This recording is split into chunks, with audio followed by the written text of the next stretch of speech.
Bismillahirrahmanirrahim. Alhamdulillahi Rabbil Alamin. Wassalatu wassalamu taslim ala sayyidina wa maulana Muhammadin al-Amin wa ala alihi wa sahbihi ajma'in. Subhanaka la ilma lana illa ma 'allamtana innaka antal alimul hakim. Wa la hawla wa la quwwata illa billahil aliyyil azim. Rabbi shrah li sadri wa yassir li amri wahlul 'uqdatam min lisani yafqahu qawli. Rabbi yassir wa la tu'assir, Rabbi tamin bi khair, amma ba'd. Muslimin muslimat yang dirahmati Allah, kita sambung bacaan kitab Penawar Bagi Hati, yang mana kita masih lagi membincangkan bab yang ke-10, iaitu bab yang menyatakan tentang sifat riya. Jadi malam ini insya-Allah kita akan sambung perbincangan kita mengenai sifat riya ini pada muka surat 58. Tuan boleh lihat pada muka surat 58 baris yang ke-9.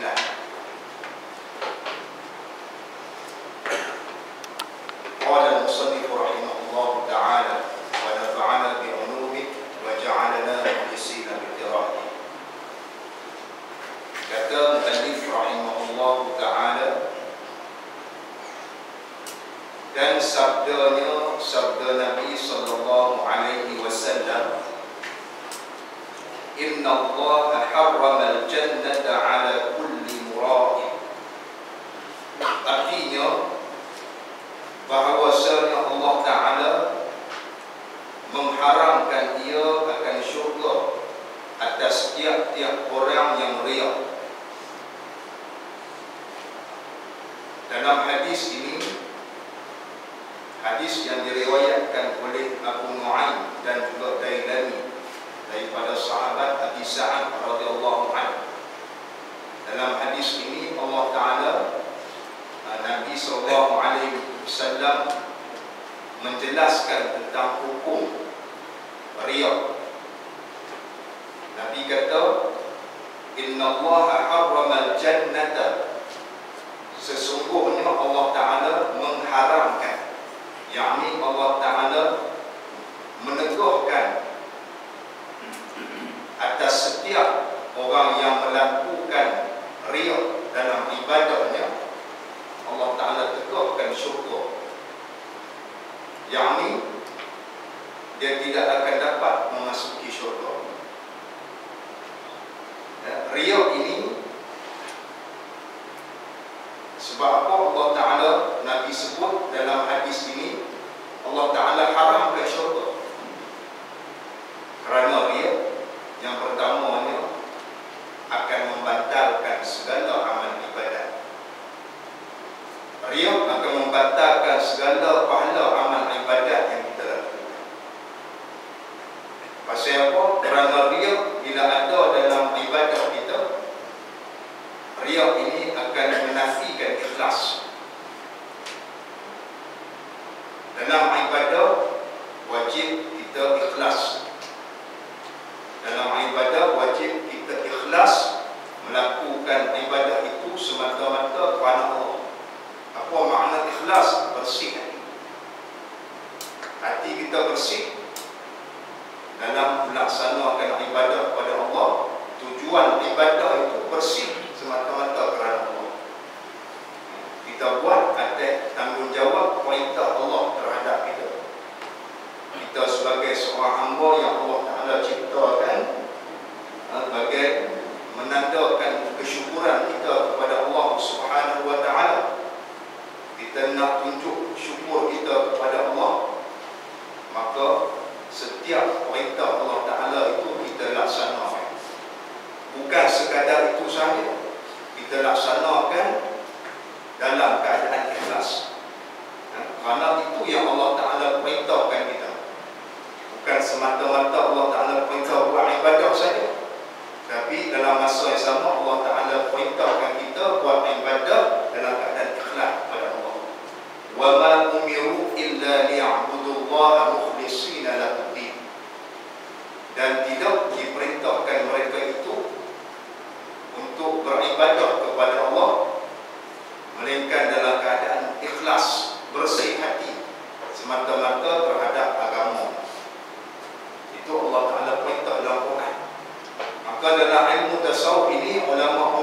tasawuf menggariskan beberapa perkara, beberapa penyakit dan beberapa sifat yang akan merosakkan keikhlasan kita dalam beribadah terhadap Allah Ta'ala. Di antaranya sifat riya ini. Maka sebab itu Nabi sebut dalam hadis, Inna Allah harrama al-jannata ala mura'in, ala kulli mura'in. Setiap orang yang melakukan riya dalam ibadahnya, maka Allah Ta'ala haramkan syurga. Maknanya Allah Ta'ala halang dia daripada masuk syurga. Sebab satunya, yang pertamanya, dia melakukan ibadat tidak ikhlas kepada Allah. Yang keduanya, riya ini akan menghapus segala pahala ibadat. Dan yang ketiganya, riya ini satu dosa besar. Riya ini satu dosa besar, bukan dosa kecil. Ya? Dosa besar di sisi Allah Subhanahu Wa Taala. Itu antara sebab. Dikehendaki mengharamkan itu, menegahkan dan tiada memberi ia akan dia. Maksud Allah Ta'ala haramkan syurga ke atas orang yang riya, maknanya Allah Ta'ala tegah dengan sebab tidak ikhlas, dengan sebab batal pahala ibadat, tak ada pahala, tak ada masuk syurga, dan juga dengan sebab itu satu dosa besar. Selagi mana tak bersih dosa, tak masuk syurga. Nak bersih dosa ini, dia kena masuk neraka. Sebab itu ulama tasawuf ini amat ambil berat tentang penyakit-penyakit hati seperti ini, supaya yang pertamanya amal ibadat yang kita buat selama ini tidak rosak, dan yang keduanya tidak jadi dosa. Sebab Allah Ta'ala suruh kita buat tu ibadat semua ini semata-mata kerana bersih, tak mau ada campur benda dia. Oh, riya ni macam mana? Riya ni dia bercampur. Riya ini dia menafikan ikhlas kerana Allah. Pasal kita tengok sendirilah. Daripada makna riya itu sendiri, ulama kata riya ini daripada ru'yah. Ru'yah ni makna apa? Ru'yah ni makna melihat. Maksud dia apa? Maksud dia riya ini talabul manzilati fi qulubin nas bi'ira'ihim khisal al-khair. Kata Imam Ghazali, riya ini apa dia? Riya ini seseorang itu dia mencari kedudukan di dalam hati manusia. Dia mencari kedudukan di dalam hati manusia, mencari kedudukan dalam hati manusia, supaya manusia itu kagum dengan amal ibadat. Dengan cara apa? Bi'ira'ihim khisal al-khair, dengan memperlihatkan. Itu asal riya, lihat daripada ru'yah, memperlihatkan amalan-amalan kebaikan. Bila seorang manusia ini dia melakukan amalan kebajikan, tak sunyi daripada penyakit ini, maka bagi orang yang melakukan ibadah kepada Allah Subhanahu Wa Taala, dia kena berhati-hati dengan penyakit riya ini. Kerana permulaan amal ibadah dia tak akan timbul lagi mula-mula penyakit riya.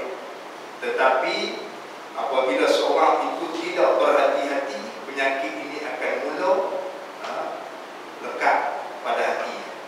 Penyakit ini akan mula lekat pada hati orang yang mengamalkan ibadah kepada Allah. Orang yang tak buat ibadah tak ada penyakit ni. Kaki-kaki apa nama, tak semayang ni dia tak ada riak-riak ni. Dia cakap sajalah riak, tapi tak ada. Orang yang tak buat ibadah tak ada cerita pasal riak. Riak ini untuk orang yang melakukan amal ibadah dan amal-amal kebajikan, yang mana amal ibadah, amal kebajikan ini akan mendapat hasil pahala daripada Allah Subhanahu Wa Taala. Riya ini akan jadi satu penyakit yang hinggap pada hati seseorang itu. Bila hinggap, dia tidak cuba-cuba penyakit ini, maka lama kelamaan ibadah ini akan kosong, haba'an mansura. Tidak ada pahala ibadah, terbatal segala pahala ibadah. Karena tujuan dia sudah beralih daripada asalnya ikhlas kepada Allah. Mulanya dia buat ibadah ni sebagai tanggungjawab dia sebagai seorang hamba, maka dia buat kerana Allah semata-mata. Di pertengahan ibadahnya dia akan jadi begitu. Datang penyakit riya, maka dia tidak cuba mencegah penyakit ini, maka pada waktu itu datanglah satu perasaan dalam hati dia, dalam hati seseorang itu, untuk mencari kedudukan di hati-hati manusia. Mencari kedudukan di hati-hati manusia, sehingga manusia, orang lain bila tengok dia ni, merasa sejuk hati. Apa lagi lah sejuk hati itu? Mula orang lain bercakap tentang amal ibadahnya, maka pada waktu itu dia mula memperalihkan niat dia dalam amal ibadah kepada Allah, ikhlas ke arah untuk mencari, menunjuk amal ibadahnya kepada manusia, supaya dipuji manusia, supaya mendapat kekaguman manusia, supaya mendapat tempat di hati-hati manusia. Maka pada waktu itu ikhlas sudah tidak ada lagi dalam ibadah. Ikhlas sudah tidak ada lagi dalam hati. Maka ketika itulah dia dihinggap penyakit ar-riya, namanya penyakit ar-riya. Kata muallif rahimahullah ta'ala, dari sabdanya, sabda Nabi SAW, rihul jannati yujadu min masiri 500 amin wa la yajiduha man talaba dunya bi'amal al-akhirah. Artinya, bermula bau syurga itu dicium akan dia daripada perjalanan 500 tahun, dan tiada mencium akan dia, akan bau syurga, oleh mereka yang menuntut dunia dengan amal akhirat. Dan hadis yang kedua ini, hadis yang diriwayat daripada Al-Dailani, daripada sahabat Abdullah bin Abbas radhiyallahu anhuma. Kata Nabi SAW, rihul jannati yujadu min masiri 500 amin. Bau wangian syurga ini, bau syurga yang seharum semerbak. Syurga ni bau wangi sungguh, seharum semerbak bau dia. Bau dia tu dapat dikesan jauh dia 500 tahun. Bau taman syurga yang Allah Ta'ala janjikan bagi orang-orang yang takut, Allah Ta'ala janjikan bagi orang-orang yang beriman kepada Allah Subhanahu wa Ta'ala. Bau syurga ini bau saja bergembok bau itu sampai jauh dia 500 tahun perjalanan. Yang kata bau syurga, kalau masuk dalam syurga tu kita tak tahulah macam mana. Kita di rumah tu sahar nak bagi wangi rumah, dibeli MD Pure, dalam ruang tamu bau harus, dalam bilik bau bunga melok, kemudian dalam bilik ayak tu tak mau bagi bau tai tu, bau busuk, bau najis, bau wangian lavender, bau bau lemon juga, tak mau bagi bau busuk. Macam-macam dalam rumah saja tu pelbagai jenis bauan. Hari-hari dia semua. Setengah jam sekali dia set lah, check ni. Lagi check pula ni. 15 minit sekali nak bagi wangi sedia. Dalam kereta saja bubuh 3. Bubuh pelekat MTPO 3. Belakang lagi tak payah ditambah pula nak bagi wangi. Tak payah minyak sen keluar-keluar tu, baju tu wangi lah.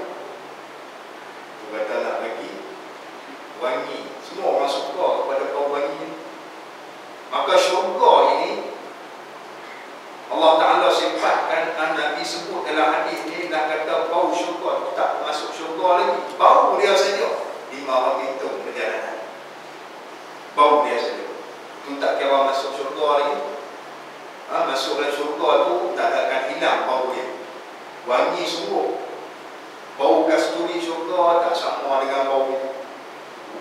Pendek kata wangi sedia 24 jam. Tak payah susah payah nak mandi. Peluh kita bau syurga. Peluh kita ni bau kasturi.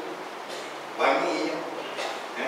Dalam riwayat hadis, manusia ni bila masuk dalam orang-orang yang beriman, orang-orang yang bertakwa, beramal soleh, masuk dalam syurga. Bila masuk dalam syurga itu, makan minum macam biasa.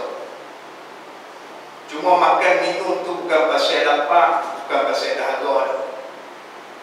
Makan minum tu nak ambil nikmat dalam syurga. Kita makan nak rasa nikmat makan. Kita minum pun nak rasa nikmat minum. Bukan pasal lapar dan dahaga. Tu kata nikmat syurga, makan minum sahaja. Kalau kita makan, makanan apa? Makanan yang ada dalam dunia, ada dalam syurga. Makanan yang ada dalam dunia ini, ada dalam syurga. Kita makan dalam dunia buah durian, dalam syurga ada buah durian. Kita makan dalam dunia buah murtad, ada dalam syurga buah murtad nanti. Untuk orang Melayu lah. Kalau orang Arab, buah orang Arab. Orang putih, buah orang putih. Kalau Jepun, buah orang Jepun. Masing-masing bila masuk dalam syurga tu dia teringin nak makan buah. Macam mana dia makan dalam dunia ni, akan ada dalam syurga. Buah durian sedap ni, uji tidur. Uji tidur. Udang merah tu, buah durian balik pulau kita tak boleh beli dah. Tak masuk lah sebiji RM70-80, biji RM50, bukan besar mana pun lebih ya. Tak masuk lah, RM50 tu boleh makan. Boleh makan seminggu. Dan RM50 tu saja tu makan saja lah. Tengah hari tu boleh lah makan 5 hari ke. Ni sekali makan RM50 tu tak masuk GST lagi. Kalau masuk GST tu kita tak tahu lah. Tak tahu lah buah durian balik pulau ni kena GST ke tak. Kalau kena RM50 campur 6% pula. Tak rasa. Kita makan dalam dunia ni, di akhirat esok memang macam tu juga. Bentuk yang sama tapi rasa yang berbeza. Bentuk dia sama, buah durian, tapi rasa tak sama macam durian balik pulau. Rasa dia macam durian. Rasa dia macam mana? Rasa yang tak pernah dia rasa sebelum ini. Bahkan sangat sedap. Apa dia sama tapi rasa tu sangat nyaman. Makan lagi makan, makan lagi sedap, makan lagi sedap. Biasa makan dalam dunia, ada biasa rasa masuk syurga. Allah dia kata aku amal ibadat. Dia ingat nak rasa macam lain, rasa macam dunia juga. Macam tu kan. Dah Allah Ta'ala bagi rasa tak sama, bentuk je apa. Buah durian bentuk sama. Tengok kata buah durian dalam syurga. Tapi bila rasa Allah nikmat semua, tak ada rasa sebagaimana dalam dunia ini. Minuman pun sama juga. Kita minum dalam dunia ni tak sama di akhirat. Minuman arak dalam akhirat tu arak sangat sedap, tak mampu. Sebab tu Allah Ta'ala haramkan arak dalam dunia. Pasal arak dalam dunia ni mampu. Yang keduanya Allah Ta'ala nak taruh kat kita untuk akhirat.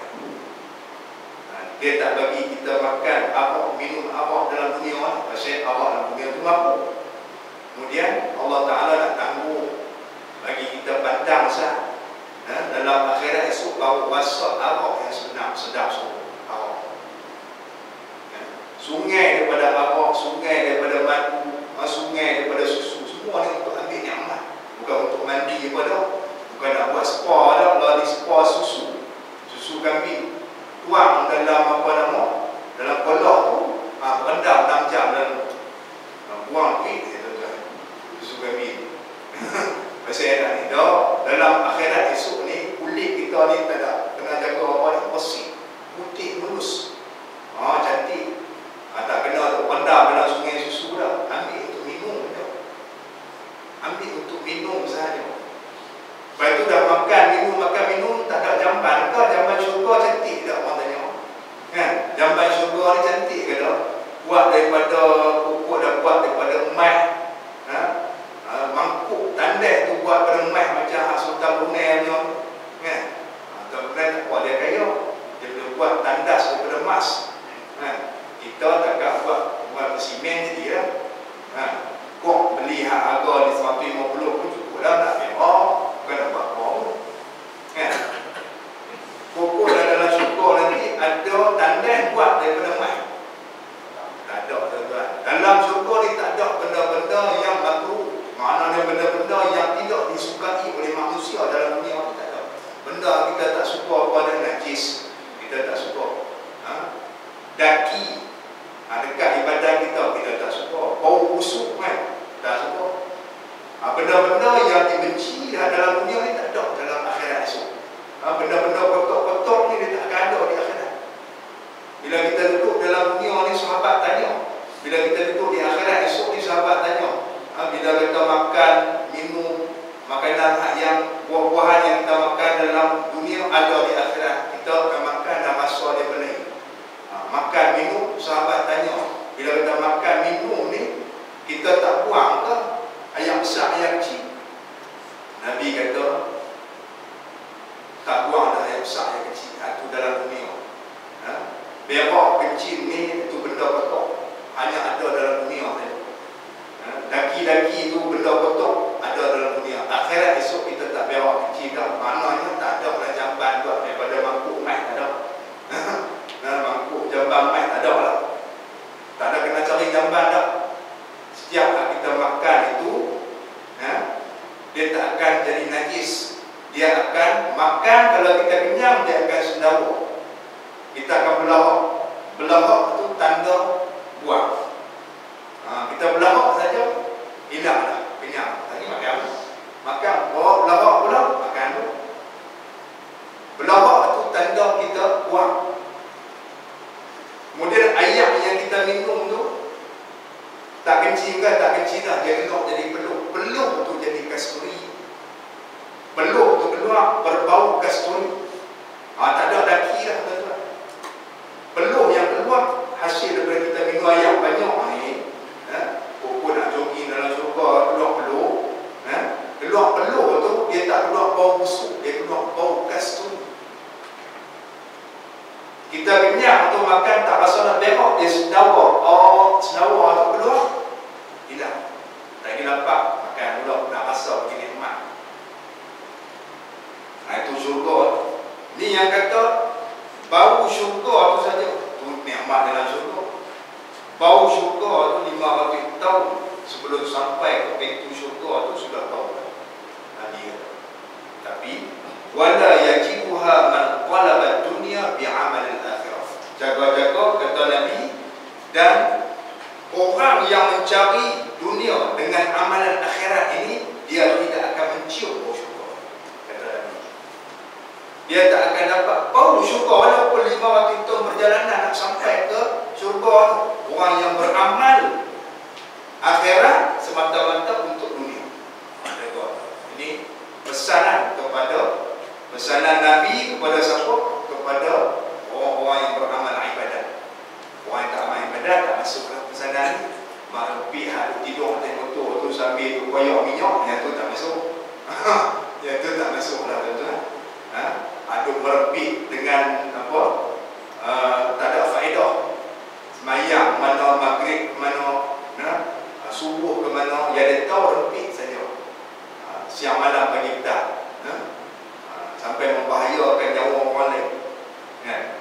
Tadi pula ada berita semalam, sebuah kenderaan dilanggar sebabkan apa?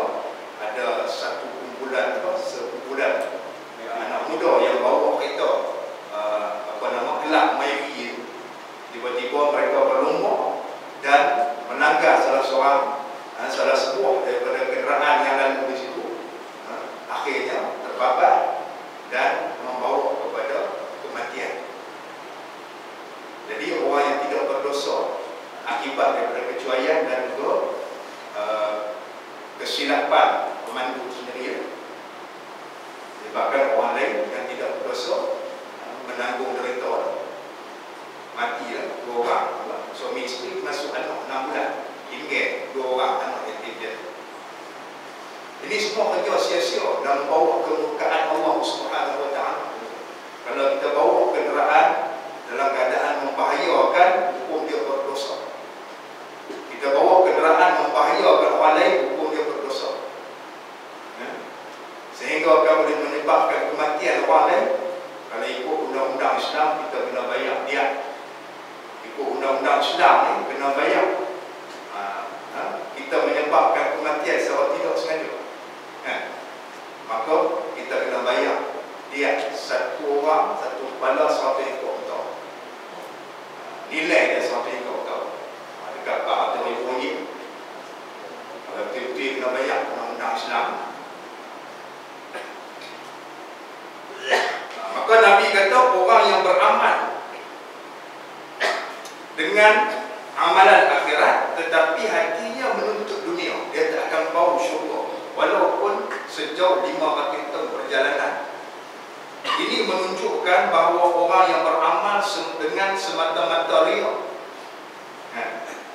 dia beramal amalan akhirat tapi hati dia menuntut kemegahan di hati-hati manusia. Dalam hati dia, amalan dia buat itu untuk mendapat kemegahan di hati manusia, supaya manusia yang lain tidak balas reaksi mereka, mereka akan memuji kita yang beramal ibadat, menganggap kita sebagai seorang yang kuat amal ibadat dan sebagainya.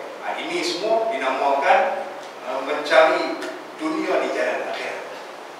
Orang yang mencari dunia di jalan akhirat, maka orang cari dunia dalam akhirat ini tidak akan menemui syurga dan tidak akan bau sama sekali bau syurga. Baik. Dan ketahui olehmu bahawasanya riya itu 6 macam. Kemudian dia kata riya ni dia ada 6 macam, 6 jenis. Ada 6 ulama dia bahagikan kepada 6 bahagian riya. Yang pertamanya riya dengan tubuh. Riya dengan tubuh badan. Jadi riya ini, penyakit riya dia berada dalam hati kita. Ini semua cerita hati kita. Ilmu tasawuf dia punya perbincangan dia ialah tentang hati manusia. Ilmu tasawuf. Ilmu tauhid dia membincangkan tentang akidah, pegangan akidah kita, membincangkan tentang zat Allah Ta'ala dan sifat-sifat Allah, membincangkan tentang rasul dan perkara sampaian. Ada bincang benar, dia berkait dengan akidah. Ilmu tasawuf dia membincangkan sifat-sifat hati manusia. Ada sifat-sifat yang dipuji oleh syarak, sifat mahmudah. Sifat yang ini kalau ada syarak puji. Ada sifat-sifat yang dikeji oleh syarak. Sifat ni kalau ada syarak, Allah Ta'ala Rasul keji dan berdosa. Ini kita bercara ni. Sifat-sifat ni semua dia ada dalam hati manusia. Maka yang kata riya dengan tubuh badan ini, apabila seorang itu dihinggapi penyakit riya, riya ni kita tengok baliklah makna dia nak cari kedudukan di hati-hati manusia dengan menunjukkan, dengan memperlihatkan amal ibadat dia dan juga amalan kebajikan dia kepada orang lain, supaya tidak balas dia dapat pujian, dapat kemegahan di hati-hati manusia yang lain. Maka dia kata riya ini kadang-kadang boleh dizahirkan melalui tubuh badan. Ada 6 mereka. Ada kalanya riya itu diperlihatkan dengan menggunakan anggota tubuh badan. Contohnya menzahirkan ia akan kurus dan pucat badannya, supaya disangka akan dia mengerjakan ibadat pada malam dan puasa pada siang.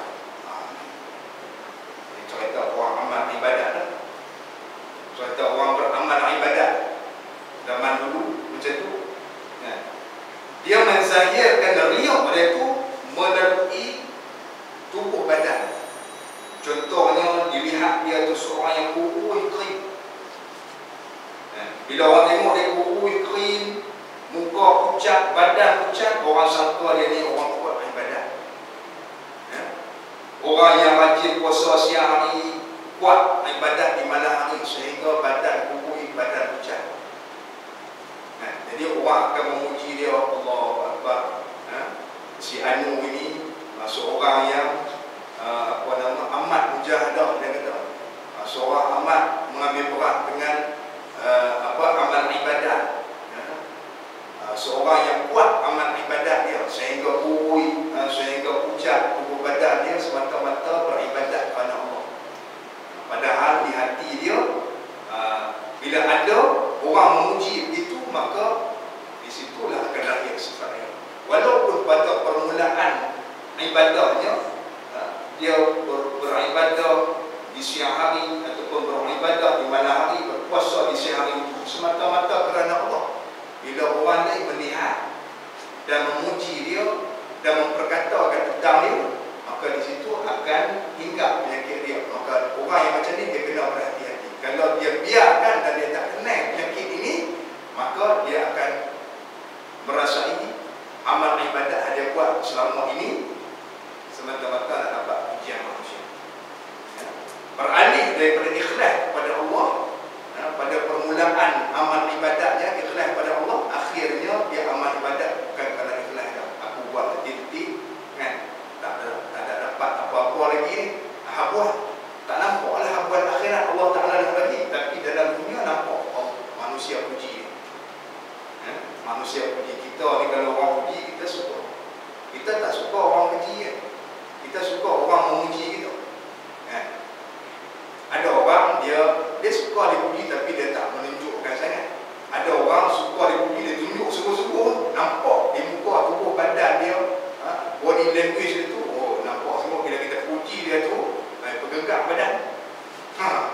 Bila puji dia tu nampak sangat tu. Dia punya riak muka dia. Ada orang suka, ada seorang tu puji dia tak ada tunjuk reaksi apa-apa, tapi dalam hati dia rasa seronok. Itu orang tak tahu lah. Manusia memang suka dipuji. Maka bagi ahli ibadat ni dia kena berhati-hati. Bila mula manusia memuji amal ibadatnya, maka di situ dia kena berhati-hati, takut penyakit riak akan hinggap di hati dia dan akan menguasai hati dia. Pada waktu itu akan mengikis sifat ikhlas sedikit-sedikit, dia akan hilang.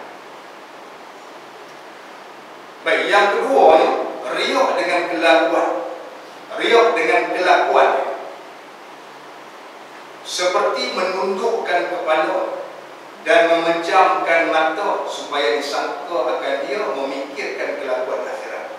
Kita tengok dia ni orang bagus, jalan tunduk, jalan tunduk, cakap tak banyak, kemudian duduk dalam keadaan sentiasa tafakur dan memejamkan hati, memejamkan mata, memfokuskan hati.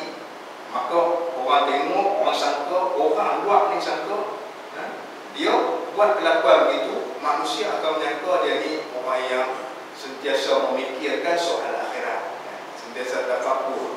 Orang akan sangka dia tu. Maka orang akan memperkatakan tentang perkara itu. Akhirnya sifat riak ni akan hinggap pada diri. Ini yang kedua. Riak akan terzahir melalui kelakuan. Baik, yang ketiga ni, riak dengan pakaian. Seperti memakai kain yang kasar-kasar dan yang bertampung-tampung supaya disangka akan dia daripada ahli tasawuf, iaitu orang ahli zuhud. Yang ketiga, penampilan. Riak dari sudut penampilannya, pakaiannya. Dia pakai pakaian yang kasar-kasar, pakaian yang kasar, suf. Kalau zaman dulu kain suf tu kain kasar, panas. Sereka pun tak kain elok, kendor sekali, sereka lagi kendor.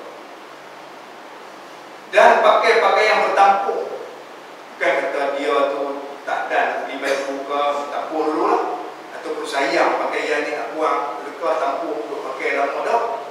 Dia memang sengaja begitu. Sengaja dia buat begitu. Pada permulaan dia tak apa, tapi setelah orang memuji-muji, maka dia pun tampung pakaian. Tak juga lah. Kalau dah boleh try koyak sikit apa? Rap tu tampung. Pakai pakaian kasar-kasar supaya orang sangka dia ni ahli tasawuf.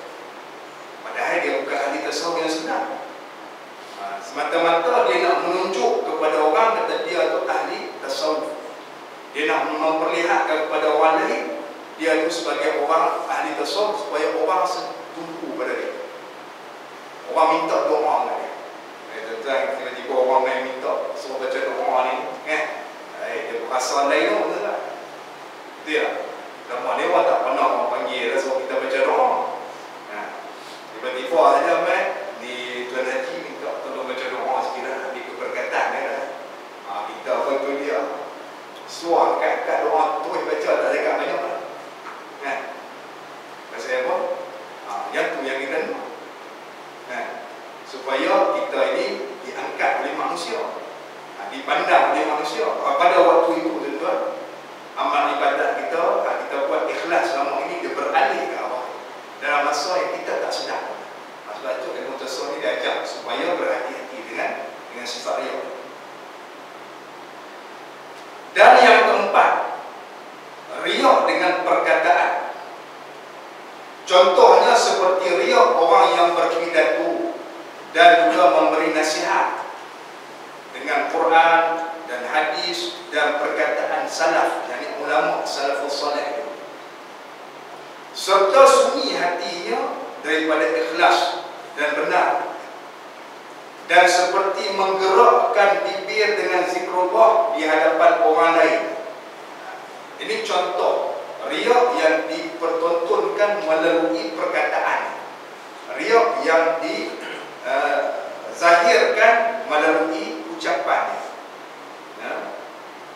Dia berpidato, berceramah ni, tutur ustaz-ustaz kan? Tutur ustaz-ustaz ni, dia kena jaga penceramah, para da'i. Dia boleh berceramah, boleh berpidato, boleh bersyarah, boleh memberi nasihat, sampai teriak-teriak orang pakai teriak. Dia boleh mewujudkan suasana tu. Nasib baik dalam masjid dia tak pasang apa nama lagu latar belakang. Tak pasang lagu latar belakang, tidak jahanam lebih tuan. Saya kena buat kerja macam tu lah. Buat serupa orang putih. Dia panggil apa? Nak bagi hidup suasana sedih tu dengan ustaz tu dalam keadaan dia cerita pasal akhirat tu sampai apa tersekat-sekat, sampai menitih air mata. Kemudian pasang apa nama lagu latar belakang, background music yang sedih, cari background music yang sedih. Kemudian tengok ustaz tu tersenggut-senggut teriak kan, pakai teriak lah anak jemaah lain kan. Maka dipujilah oleh manusia, kata oh, ustaz ni dia punya ceramahnya memberi kesan yang mendalam, dia kata kan. Sampai main folk ustaz, bagus ustaz, tunjuk macam ni kan, tunjuk dua macam ni pula. Itu dia, tunjuk dua begitu, bagus ustaz. Saya suka ceramah macam ni kan. Dia pun seronok jaga-jaga orang yang menjadi penceramah, jadi ustaz jaga. Tak lepas tuan, saya tak lepas, tuan tak lepas, siapa tak lepas penyakit riak. Dia boleh kena pada semua orang kalau kita tidak berhati-hati dan tidak mengenali bagaimana penyakit riak ini boleh hinggap pada hati kita. Kita kena tahu. Maka ulama tasawuf dia cerita satu-satu supaya ingat, bukan makna tak boleh teriak, boleh kan. Nak menyampaikan mau mengisah pengajaran tu boleh, tetapi jaga takut di sebalik itu akan menyusup masuk penyakit riak ini secara kita tak sedar. Yang tu kita berhati-hati kan. Dengan apa? Dia memberi nasihat, memperpidato dengan ayat Quran yang hebat, dengan hadis, dengan perkataan ulama kan. Tak putih-putih. Sampai tak ada mendapat. Kita pun nak ceramah, nak mengajar, kena berhati zat gemuk. Apa adalah kan? Dia tu Dia tak ada notah, terus sambung, terus sambung. Amboi, bila dia nak titik ni? Tak ada titik. Orang kata hebat, tak putih-putih, peta bercakap kan? Dia kata tu kan? Peta bercakap. Yang tu kena jaga. Kita takut. Segala amal ibadah yang kita buat, segala nasihat yang kita berikan, takut tidak membuahkan pahala di hari akhirat. Kita bagi nasihat kepada orang lain, menyampaikan pengajaran kepada orang lain, akhirnya dicemari dengan sifat riak. Dia riak ni akan jadi begitu lah. Apabila ada respon daripada orang lain, yang tu yang kita paling takut sangat. Ada respon daripada orang lain bagi respon kepada kita, oh bagus tak gini-gini dengan. Kita takut, kita takut. Nanti mula-mulanya bermula dengan ikhlas. Kita semua amal ibadat kita itu mula dengan ikhlas. Tapi apabila dipuji manusia, dicemari dengan riak. Itu yang kita takut. Seperti menggerakkan bibir dengan zikrullah di hadapan orang lain. Bercakap dengan orang, sat-sat cakap subhanallah. Dia pun cakap 2-3 patah itu subhanallah. Lepas cakap 2-3 patah pula alhamdulillah. Masya Allah. Masya Allah dia. Jadi orang kata bagus semula. Saya dengan Tuan Haji ini, saya segan cakap dengan dia. Mulut dia tu sentiasa basah dengan zikrullah. Sentiasa basah dengan zikrullah. Saya cukup segan Allah. Jadi bercakap dengan dia ni, kita jadi malu. Kita ni lama banyak sembang kedai kopi itu 24 jam. Tuan-tuan dunia nak kata sebut subhanallah tu lepas bayar. Lepas bayar subhanallah Allah 3 kali. Keluar tak ada. Tapi Tuan Haji ni Masya Allah, weh tak baik tu. Tuan Haji ni hebat semua. Cakap 2-3 patah subhanallah. Macam mana anak Tuan Haji? Alhamdulillah ala ni'mati min Allah. Dia kata weh, kau belajar usul besar anak-anak saya semua alhamdulillah dah lepas rumah dah. Lagi tanya pula macam mana lepas kecil dia buat apa. Dia kata ada buat apa, dia pergi masjid lah ikut kuliah baca Quran, subhanallah, ini nikmat Allah Ta'ala bagi kat ni kita ni tak macam orang lain. Dia kata gitu. Kawan dia kata kita sembah haji segat tak putih-putih bagus semula haji ni setiap kali jumpa dia akan cakap gitu. Lepas tu dengar di hujung-hujung telinga orang pakai puji dia. Ada question ni. Besok bawa tasbih lah. Dia tak sedar perbuatan dia tu sebenarnya sudah dicemari dengan riak. Dia tak sedar. Sebab itulah dalam ilmu tasawuf ni dia ajar bila kita mula dicemari dengan amalan kita, ibadah kita dengan riak, bagaimana kita nak cuba elokkan, cuba nak kikir, nak hapuskan benda. Bagaimana kita nak kesal. Baik. Kadang depan orang saja, balik rumah dia maki hamun bini dia. Anak dia dah marah Ada pun tak dengan adik-adik dia, dengan kawan-kawan ni, Allah macam malaikat. Tu. Tapi bila kata balik dengan adik-adik dia,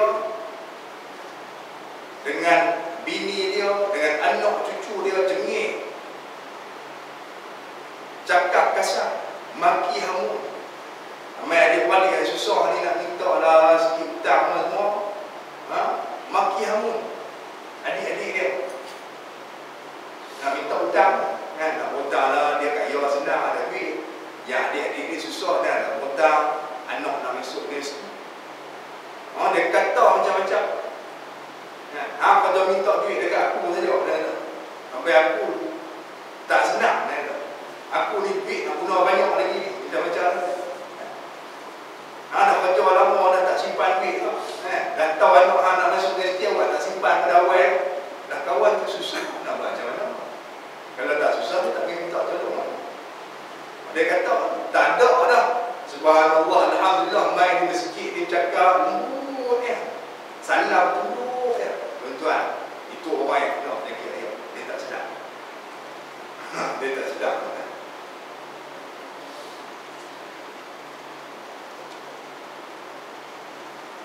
Baik, dan yang kelimanya, riak dengan pekerjaan.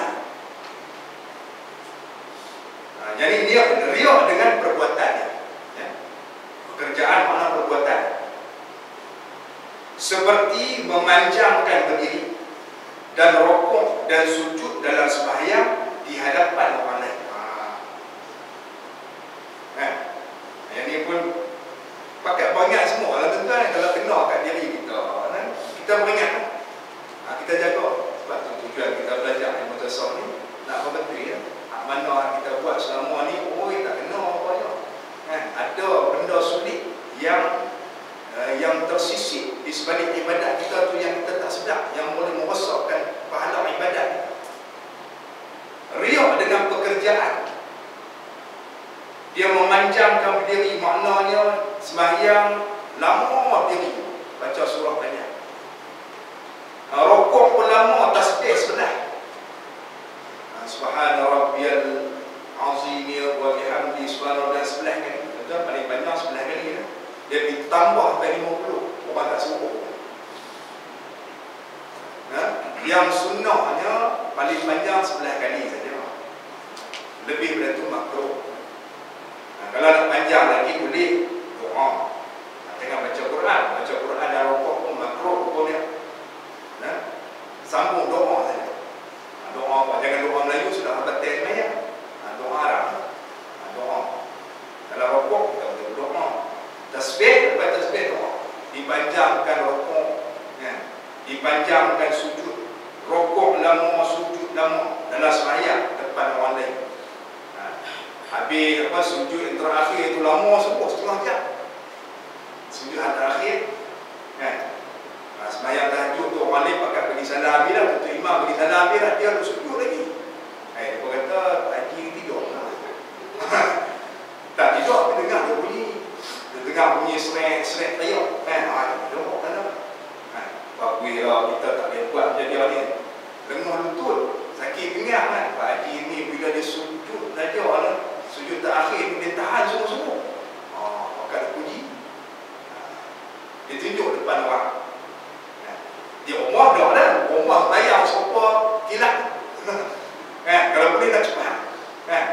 Sekali lah. Subhanallah bihamdihi dia pakai. Subhanallah bihamdihi cepat. Main masjid tu dengan tertib, dengan apa nama tawakuk dia, rokok lama, sujud lama, dia umar tu.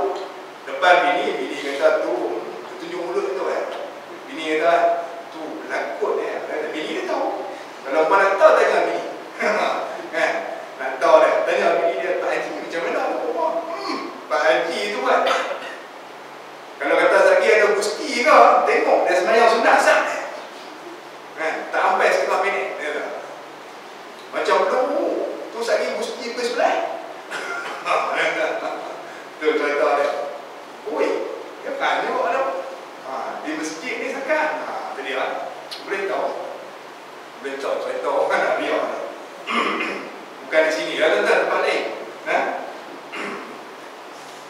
Baik. Dan yang keenam, riak dengan banyak murid dan banyak berjumpa dengan guru-guru. Yang ni riak ni bagi untuk guru ya. Tuan-tuan tengok dengan rekod. Riak ni untuk ustaz-ustaz dan untuk guru. Riak. Yang keenamnya riak dengan pengikut, dengan ramai pengikut, tuan-tuan. Ini pun dia akan jadi. Sebenarnya penyakit riak ni bukan kena kalau kita orang biasa ni, tuan-tuan. Orang alim kena. Penyakit riak ni dia kena semua golongan. Kaya ke, miskin ke, apa nama, orang biasa ke, ustaz ke, guru ke, orang alim ke, ulama ke, orang soleh ke, semua akan kena penyakit riak. Bila dia buat amal ibadat, penyakit dia akan cari. Maka kena berhati-hati. Riak dengan ramai pengikut. Raya ramai murid, anak murid ramai pengikut, Dan riak dengan banyak berjumpa dengan guru-guru. Ini pun satu. Dia bila anak murid ramai, dia puasa riak. Menunjukkan kata hebat guru ni, murid dia ramai. Pengikut dia ramai, riak. Kemudian banyak berjumpa dengan orang soleh, dengan ulama-ulama kan. Lepas tu tangkap gambar. Kalau kamera ada smartphone tadi. Semua tuan-tuan buku semua pakai smartphone dah ni. Kan? Tuan-tuan tengok ustaz-ustaz tuan-tuan buku semua pakai smartphone. Kan? Tu nak lagi nak perang, bukan semua tuan-tuan. Ada yang pakai untuk ni, pakai ada Quran, ada kitab, dan tu bukan semua. Bukan tujuh semua dah. Kan? Ada smartphone ni senang, kamera ada, video ada, nak rakam senang. Di mana-mana dia main dengan anak murid dia, turut belakang ni. Anak murid ramai lah, turut belakang, tak apa, tak ada masalah kan? Tapi dia kena jaga. Kena jaga hati kita tu, kena jaga. Takut tindakan kita itu akan mengundang penyakit riak mereka kita. Sebagai seorang guru, sebagai seorang ustaz. Yang tu je. Bukan salah kata dah, pada dah ramai anak murid, alhamdulillah kan? Maknanya ni bakal-bakal ulama yang akan lahir di bawah pimpinannya. Alhamdulillah, cuma kena jaga. Takut penyakit riak tu tunggu saja. Dia akan cari jalan. Mungkin ibadahnya susah, dia orang alim kan. Riak ni dia nak masuk melalui ibadah tak boleh. Dia nak masuk jalan-jalan kita sebut daripada mula sampai yang kelima ni. Mungkin tak boleh masuk, tetapi dia akan cuba menyusup masuk melalui anak murid dia, melalui ramainya anak murid, ramainya pengikut, dan dia selalu mulazamah dan menziarahi para ulama. Itu kena jaga. Kadang-kadang dia akan lahir riak. Itu benda yang sangat-sangat sulit dan juga halus. Kadang-kadang kita sendiri tak sedar, rupa-rupanya sudah jadi riak. Sudah ada riak pada diri kita. Kadang bawa pergi tadi perang dengan gambar selfie dengan ulama, dengan teruk perang dengan masuk Facebook, WhatsApp kan. Baru saja selesai bertemu dengan al-alim, al-alama, al-syekh ni di mana-mana tulislah. Baru saja selesai mendengar tausiah. Ini kira ustaz-ustaz kan, mendengar tausiah dan juga mengambil sanad daripada tuan guru atau kiam-kiam atau tuan syekh sekian-sekian. Perang masuk dah. Selesai tangkap, terus masuk dah. Handphone dia online terus dah. Internet kan. Tekan dia, ada siap dah. Dia punya program dia. Ada program dah. Saya tak tahu. Saya di internet, di rumah dengan di sekolah kan. Kalau tuan-tuan hantar tu, tak boleh kan. Di rumah ada. Di sekolah ada. Jadi kata yang 24 jam ada di handphone tu tak ada lah. Ada wifi tu boleh kan. Nak hubung. Jadi terus tembak masuk. Terus masuk dalam Facebook. Ramai lah. Lagi pengikut-pengikut dia pergi. Alhamdulillah, subhanallah. Macam-macam lah pula. Cek-cek 100 komen. Cek-cek 5,000 likes. Dia tengok tu. Dia tengok tu saja tu. Dia rasa seronok. 5,000 like ni. Dia mula dah. Yang komen pula daripada 100 pergi 150 dah. Maka dia senyum seorang-seorang. Dia tak sedar senyum seorang-seorang tu penyakit riak dah masuk dalam hati dia. Jaga kadang-kadang riak dia akan masuk dengan cara yang kita tak sedar. Zaman dulu tak ada Facebook, WhatsApp, mana tak ada. Nak update status pun tak ada zaman dulu. Zaman dulu ni dia bermegah-megah dengan anak murid kan. Kemudian ziarah ulama dia nak murid pergi cerita. Tadi jumpa ulama ni dia bercerita begini-begini. Dia akan rasa sakit dia. Zaman dah dia sendiri tengok-tengok lagi angkat gambar dengan turun tu hantar. Lagi jumpa turun ni angkat gambar hantar. Angkat gambar dengan murid. Baru selesai pengajian. Alhamdulillah telah selesai daurah. pengajian selama 2 minggu bersama dengan Al-Ahbab, dia sebutlah Al-Ahbab, dan juga rakan-rakan dia kata di mana sebut sikit-sikit dia dari pihak dia cerita dalam tu lagi orang bagi komen ni tengok orang jadi ustaz-ustaz teruk termasuklah saya sekali kena tengok mana tahu kita kata orang esok kita yang buat macam tu juga anak banyak saja benda-benda tu semua kita tak sedap sebenarnya kita tak sedap penyakit dia tu akan masuk dalam hidup dia akan jadi jadi riak itu dengan ramainya pengikut anak murid dan banyak berjumpa dengan ulama-ulama akan lahir juga perasaan riak ini. Maka sekalian yang demikian itu haram betulnya. Haram juga. Haram ni makna dosa. Bila sebut haram tu macam mana tahu haram tu? Haram tu ma yu'aqabu ala fi'lihi wa yusabu ala tarkihi, iaitu perkara yang akan disiksa di hari akhirat kalau kita buat. Dan kalau kita tinggal dapat pahala. Itu benda haram. Maka sebab itu wajib kita kena jauhkan diri kita daripada riya. Karena dia benda yang diharamkan oleh Allah Ta'ala. Bahkan dosa besar. Bukan kata haram saja. Haram tu haram. Bila haram tu tentu antara dua. Sama ada haram ini jadi dosa kecil ataupun dosa besar. Haram ni bukan haram dosa kecil. Haram ini dosa besar. Baik. Adapun menuntut pangkat hati manusia dengan pekerjaan yang bukan pekerjaan ibadah, maka tiada ia haram. Seperti mereka menuntut kemegahan dengan memakai pakaian yang bagus-bagus dan dengan ilmu hisab dan ilmu keumuran, ilmu kedokteran. Bahkan adalah ia harus selama tiada ada padanya tipu dan takabur dan seumpama. Baiklah. Kemudian pula, kalau benda yang bukan ibadah, pekerjaan yang bukan ibadah, pekerjaan yang tidak dikira sebagai ibadat dan juga amalan kebajikan, ya, tidak dianggap seperti sembahyang itu ibadah, puasa itu ibadah, bayar zakat itu ibadah, sedekah itu ibadah, itu amal ibadat yang khusus. Kita ada juga benda kita buat dalam dunia ini yang bukan ibadah. Baik, kalau kita berusaha untuk mendapat tempat di hati manusia dengan perkara ataupun pekerjaan yang bukan ibadah, apa hukumnya? Maka hukumnya tak haram. Tak apa. Contohnya seperti menuntut kemegahan dengan memakai pakaian yang bagus-bagus. Kita pakai pakaian yang elok. Tak ada apa. Kita pakai pakaian elok macam biasalah, bukan semata-mata nak menunjukkan dalam amal ibadah kita, tak ada.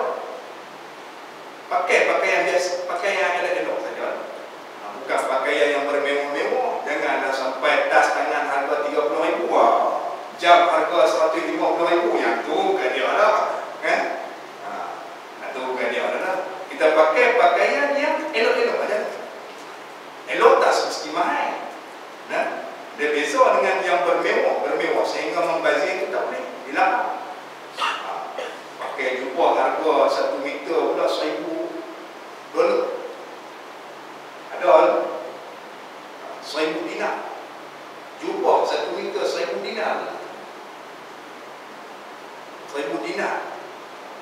$1,000 tu ada berapa ini kalau tengok negara.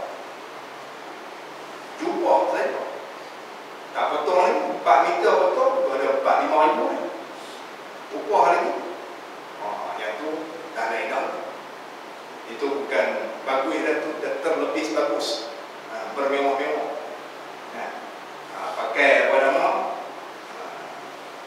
nama jam setengah juta, tas tangan 150,000, beg tangan perempuan ni 150,000. Ada sedikit minggu depan pula api pati mana pula 200,000. Yang tu bukanlah bagus dah. Itu kita Israf, dipanggil israf, berlebih-lebihan. Innallaha la yuhibbul musrifin. Allah Ta'ala tidak suka pada orang yang berlebih-lebih, melampau-lampau dalam segala perkara, dalam berpakaian, dalam berbelanjaan, melampau-lampau sehingga membazir dan sebagainya. Baik. Seperti mana Nabi SAW dalam satu hadisnya, satu hari Nabi SAW dia nak keluar daripada rumah dia, maka sebelum dia keluar dia membetulkan serban dan juga rambut dia. Dia sisir rambut bagi elok, dia betulkan serban dia. Kemudian Sayyidatina Aisyah, isteri dia tengok, dia tanya, dia kata, "Ya Rasulullah, adakah kamu buat seperti ini?" Dia kata. Jadi saya Syekh kanan tengok Nabi nampak bagi kemas dengan rambut dia, kemudian dia pakai sopan bagi nampak elok, nak keluar. Betul ke ya Rasulullah? Seolah-olahnya Sayyidah Aisyah bertanya begitu. Maka kata Nabi SAW bahawasanya Allah Ta'ala suka daripada seorang hamba itu bahawa ia berhias apabila keluar bagi saudara. Kata Nabi. Nabi kata, ya, dia betul sobat rambut, betul bagi elok, dia nak keluar jumpa dengan para sahabat. Maka Nabi kata, sesungguhnya Allah Subhanahu Wa Taala suka seorang hamba itu dia berhias apabila dia nak keluar berjumpa dengan saudara. Ini yang dibuat oleh Rasulullah SAW. Kita main nak jumpa saudara kita, kan, kita nak berpakaian yang elok, tak seperti elok tu mahal ada. Pakai harga apa zaman tak asyikkan kemas, tak ada masalah.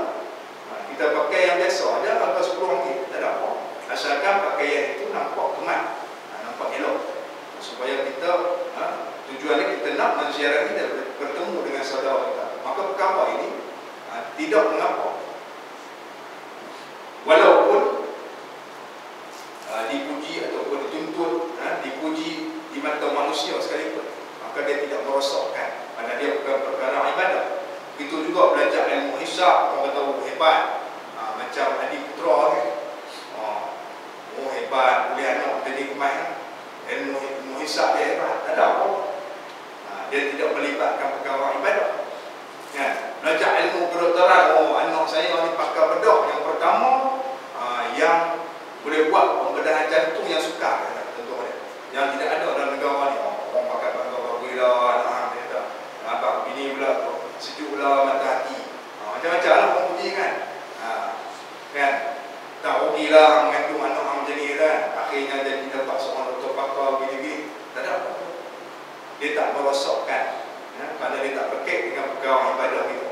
Maka hukum dia harus selama tiada ada tipu dan takabur. Jangan lahir pula di sebalik itu takabur ataupun penipuan dan sebagainya. Itu tak boleh lah. Itu perkara sampingan pula. Kalau ada juga benda-benda yang macam itu nanti akan melahirkan sifat takabur, sombong dan sebagainya, maka hukumnya tetap haram. Baik. Kemudian katanya dan bahawasanya riak itu, riak yang lebih besar itu munafik. Dia kata, riak yang paling besar sekali ialah riak golongan munafikin. Macam mana yang kata riak golongan munafikin? Kita akan bincang semula perkara ini pada malam esok, insya-Allah. Kita cukup sekadar itu dulu pada malam ini. Insya-Allah kita akan sambung perbincangan kita pada kuliah kita pada esok. Allah Subhanahu Wa Taala. Bismillahirrahmanirrahim. Alhamdulillahirabbil alamin. Wassalatu wassalamu ala sayyidina wa maulana Muhammadin wa ala alihi washabbihi ajma'in. Allahumma arina al-haqqa haqqan warzuqna ittiba'ahu wa arina al-batila batilan warzuqna ijtinabah. Allahumma inna nas'aluka